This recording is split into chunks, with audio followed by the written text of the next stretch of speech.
Alright, today I'm going for Decker Canyon. This road comes off PCH from the coast, and it's pretty steep at the beginning and shallow at the end. And this is my weapon of choice for the day. You can see I've got the 30 mil deep shallow rims. These are from EIE. Super light, 970 grams for the pair. They've got extra light hubs, carbon TI rotors, and I've got Vittoria Corsa speeds 23 on the front, 25 on the back. They're hookless, set-up tubeless. And I've got a Deramo seat post, saves about 100 grams. And then I've got Shimano 12-speed Di2. We've got 52-36 in the front and 11-34 on the back. And you better believe I was using every bit of that 34-36. And yeah, we've got a Power 2 Max super light power meter, Shimano, Speed Play Nano titanium pedals. And I've got my customized handlebars. It's a one-piece BMC handlebar that I had a guy chop it up and put it back together super narrow. So it's 28 center to center on the hoods, but then I've got it turned in, so it's probably like 23, something like that. Not super relevant on today's climb, but there are a couple flat sections where the aero does help. And all in all, the bike is about 6.2 kilos. And let's weigh it. It's a little windy up here, so this is a little bit challenging, but let's see.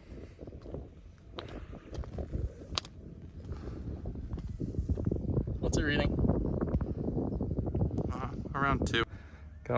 All right, let's do a free hub sound check. This is obviously the most important thing. It's pretty quiet, but those are those super light Italian hubs for you. I'm going to do a little commentary for this footage. This is another drone video. If you've seen any of the other videos on my channel, we're using the Skydio 2 autonomous drone. So it'll fly behind me and try to keep track of me. I've got that little beacon in the back of my skin suit, and that just provides a GPS signal to the drone should it lose sight of me. But we just turned off PCH onto the climb. Got a nice little run in, and you can see the highway just below us. It starts out really steep, so you gotta start hard. And I'm looking to average about 420 watts for this first section where it's gonna be really steep. I noticed that the drone is off to my right, so I want to move it around and we get a nice little shot of the ocean there. And my friend Colton right behind me, who's being a sweeper for this climb in case the drone crashes or needs to land for some reason, he can pick it up. But we've already settled in here at over 400 watts, and the heart rate's starting to climb up close to 170. The profile of this climb is very steep for about the first 10-11 minutes, and then there's a little bit of rolling. There's a little flat section in the middle, and you can see Phil Gaimon had the KOM before me, averaging 417 watts. And I've gone for this climb once before on an all-out effort, and I was about 40 seconds off of Phil's time. But it can be pretty wind dependent because of how straight it is up off the ocean. Today we had just a slight tailwind, nothing too significant, but we did have very warm temperatures. We'll see later, but it was recording on my Garmin at around 90 degrees at the top. But it's a very hot day in LA, and I rode out to the start of this climb with the drone in a backpack. It's about an hour and a half ride from my house to the bottom of this climb, going through Mulholland.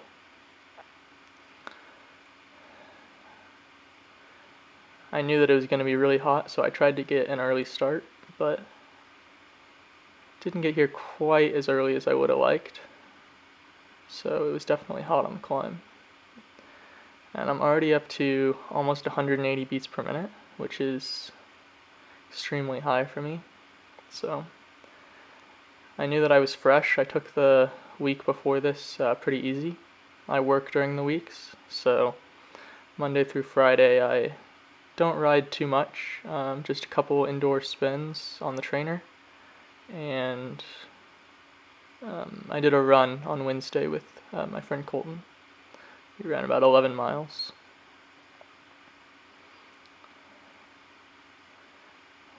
I'm preparing for Mount Washington, which is a hill climb in about a week. I'm going to be racing Phil there, so nice to get in his head before the race and see if we can take his time on Decker Canyon. I've got my bike set up close to what it will be for Washington, with the super light wheels and the new seat post, everything bringing it down. But for Mount Washington, I'm also going to get just a 1x setup on the front because it's straight uphill 12% for an hour. So we're going to have a 34 in the front and then same 11 to 34 in the back, so I can get a 1-to-1 ratio. This is the first of the really steep hairpin corners on the climb. You can see here over 500 watts. I tried to take the inside line. Through there I've got plenty of gearing to keep spinning over 100 RPM, even on the really steep sections. So we get our first glimpse of one of the reasons that Decker is so cool is these views out of the Pacific are really nice. I think they film like some commercials or something on here, and then you can see the road winding up ahead really far in the distance.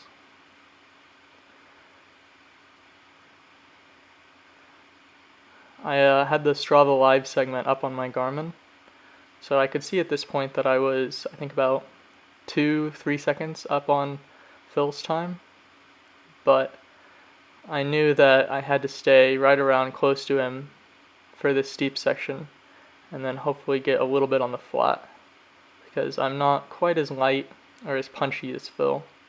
And this isn't a KOM that I normally would excel at, just because it is so steep and I'm a little bit of a bigger guy. And usually I use my aerodynamics to my advantage. But I've been trying to lean out a little bit for Mount Washington. Before this ride I was 157 pounds, and then afterward I was about 152. But I wake up most days recently right around 157, 158.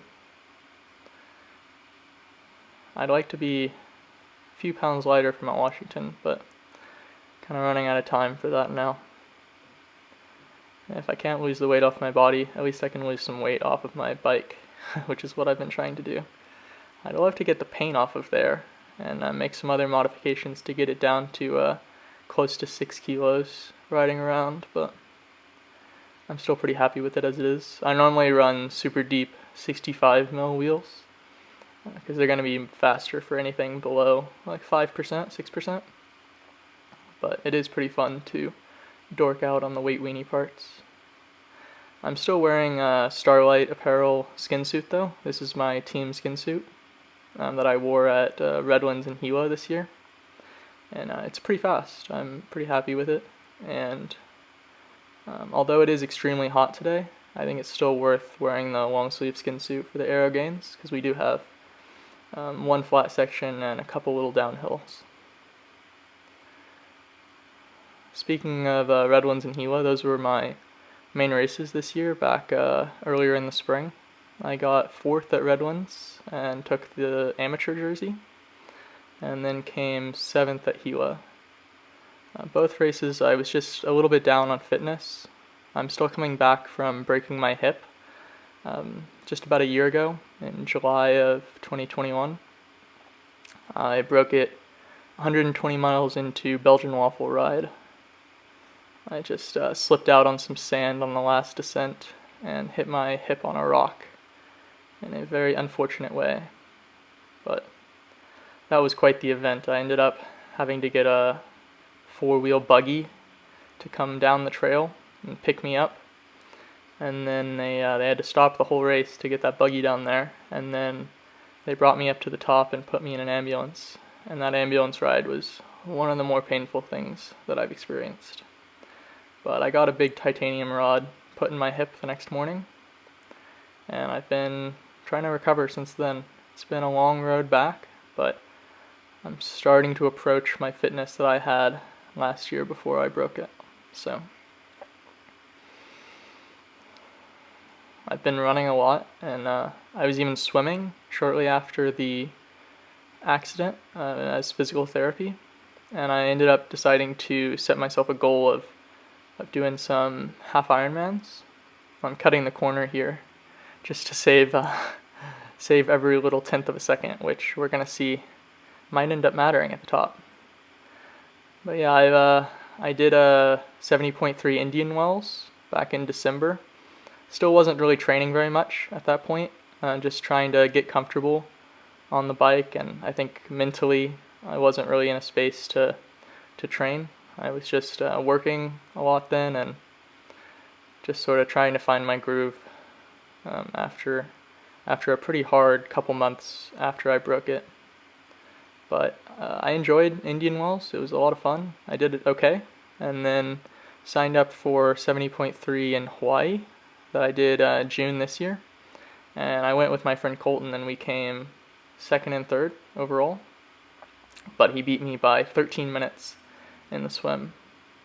You see, getting out of the saddle for the first time there, that means I'm really suffering. I usually try not to get out of the saddle at all on these climbs because it's so much less efficient. But yeah, I'm doing one more 70.3 in October. I'm going to 70.3 Worlds. And I haven't really been swimming at all, but I do run once a week, so I'm more of a duathlete. And I was a little bit afraid that the drone might lose me in this sort of tree-covered, power line infested flat section where I'm going 26 miles an hour. But luckily it stays on us pretty well here, even if it does get lost a couple times. I was aiming to do like 350, 360 watts through here. Just you don't want to do too much power because you're losing a lot to the aerodynamics, but I do know that this is my strong suit on these flats compared to someone like Phil, where I can get on those super narrow handlebars and put my head down, and I think I took 3 or 4 seconds just in that little section right there. So definitely where I need to put in the time. But yeah, for the rest of this year I'm planning on going to France for about a month. I'm going to live out of a Airbnb in a town called Ez between Nice and Monaco, and I'm going to be working remote from there and trying to go for maybe a couple more KOMs.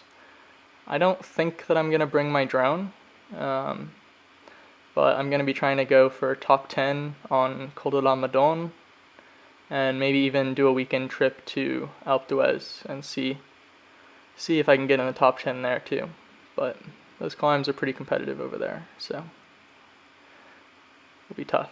But I'm just going to be working on California hours for the most part, so hopefully be able to get like a couple hours in the morning before I start working, and then work pretty late into the night. You see, this is like a bit of a flatter section. We're going 18 miles an hour, so although I am kind of blowing up at this point, not really able to do as much power as I want to. It's not the end of the world if I take a little bit of a breather on the flat sections and then try to kick again. The problem is once I'm not able to kick on these steep sections, I'm going to be losing a lot of time. You can see the map in the top right. We've still got quite a ways to go.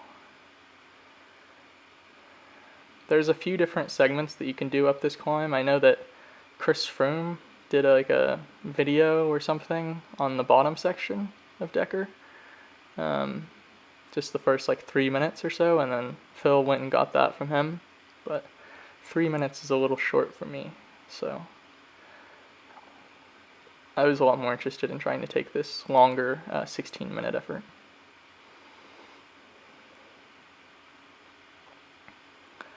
There aren't too many climbs left in the Santa Monica Mountains that I haven't gone for or already have. So there's this one, and then Fernwood to Tuna, which is a subsection of a KOM that I already have, and also Flores, just the steep bit, not to Saddle Peak. Those are 2 more KOMs that I'd like to go for in the next month or so before I leave for France. And I can use the same super light bike setup for those as well. You can see I'm only able to push like 380 watts, struggling right here, and this is where I start to lose some time to Phil. But it's not exactly pretty climbing out of the saddle on those bars when your hands are narrower than your shoulders and your hips. It's a little bit ungainly, especially when I'm this tired. but I still think that they're definitely worth it for the aero advantage that I get on anything even a little bit flatter than this. And I'll definitely be going for some of the longer, flatter KOMs at some point, but here I'm only able to do like 350 watts through that corner. I was just trying to take a little breather because it did flatten out, but I can see on the live segment that I'm losing a lot of time at this point. And I don't really know this climb that well. This is only my 4th time going up it, because it is so steep that during a normal training ride, it's not really great to do endurance up. So I wasn't sure exactly where the finish was on this road, and so I just keep coming around these corners and expecting it to go downhill. I think there's still quite a bit more climbing here, and I'm definitely not happy about that. But I think I could have maybe paced this a little bit better, but I paced it to what I expected to be able to put out. And I think that a big part of my problem is just how hot it is at the top of this climb. And I think that really started to take its toll. I think on a cooler day, I probably could have held the numbers that I was hoping for, but at 185 beats per minute, that's pretty much my max. The highest I've ever seen is 191, but that's been a couple years now. So I definitely couldn't have given any more at this section, but I'm still hanging on to some okay numbers. But I think at this point Phil was really emptying the tank, and so I am losing some time. I've got the Velotoes Aero socks on though, so hopefully those are saving me a little bit of time.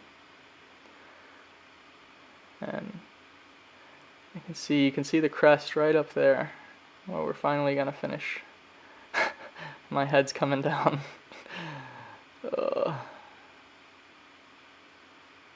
I almost wish that I could have filmed this with the drone facing in front of me, so that we could have seen the ocean backdrops on the way up. But it's a very pretty descent. And I think Safa has a video coming down it. I know that he crashed on one of those hairpins at the bottom once, so maybe go watch that to see the other perspective. But this is right at the top section, but you have to, this is where kicking is like super important to try to get your speed up. And I definitely could have been doing that more here. You can see I should be doing like 420, 430 watts right now, but not quite able to do that. But I am getting aero, and I think at this point on the live segment I was 2 seconds down, and I was just trying to hope that I could maybe take it back. But you can see the analysis of the effort there. I averaged 406 watts, and you could see the temperature at the end of the ride was around 90 degrees. But the segment ends at this fire station up here on the right, which is a popular water spot, and you can see what I was talking about with the time comparison there. There's a big group at the fire station. Everybody stops for water here. So I'm sure they were a little bit surprised when I came up with the drone behind me, but that's the effort. I ended up getting it by 1 second from Phil. That's what it said on the live segment, and that's what it uploaded to Strava as. So pretty happy to finish that one out, and hopefully I can beat Phil by maybe more than a second at Mount Washington next weekend. So I'm sure he'll do a video about that. I'm not planning on doing anything, but maybe stay tuned for his video to see how it goes. Thanks.